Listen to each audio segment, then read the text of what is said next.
The figure shows a human blood cells. तो figure जो है उसमें ह्यूमन ब्लड सेल्स है, दिखा रखा है। Identify it and gives it's characteristics.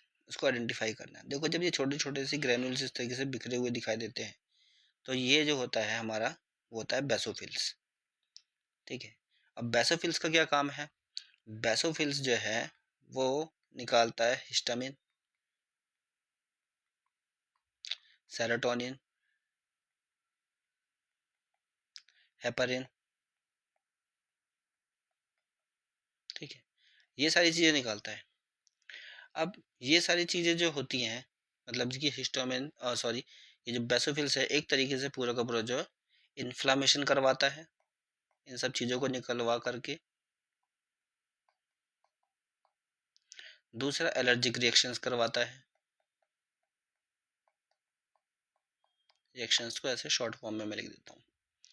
ठीक है, तो इसका जो करेक्टरिस्टिक्स है कि ये सेरोटोनिन निकालता है, इन्फ्लेमेटरी रिस्पॉन्स करवाता है, ये बिल्कुल करेक्ट है। तो ए ऑप्शन जो है वो करेक्ट होगा।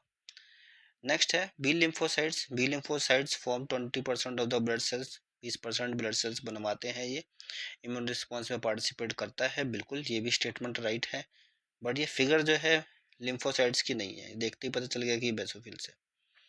ठीक है, तो ये यहाँ पे गलत हो जाता है। नेक्स्ट है neutrophils. Neutrophils most abundant blood cells और फैगोसाइटिक होता है। न्यूट्रोफिल्स जो होता है फैगोसाइटिक्स होता है, बट जैसे ग्रेन्यूल्स दिखाए गए हैं उस तरीके के न्यूट्रोफिल्स में नहीं पाए जाते, ये बेसोफिल्स में पाए जाते हैं। ठीक है, तो ये भी आपका जो है वो गलत हो जाता है, ये न्यूट्रोफिल्स नहीं है ये। ठीक है, स्टेटमेंट तो राइट लिखा हुआ है, ये तो राइट लिखा हुआ है। नेक्स्ट है क्या कि मोनोसाइट्स है, मोनोसाइट्स ये नहीं है। मोनोसाइट्स के बारे में क्या लिखा हुआ है? Life span of 3 days produce antibodies. देखो, एंटीबॉडीज नहीं प्रोड्यूस करता है मोनोसाइट्स। ठीक है, तो इस वजह से ये गलत हो गया। तो राइट आंसर हमारा ए ही हो गया।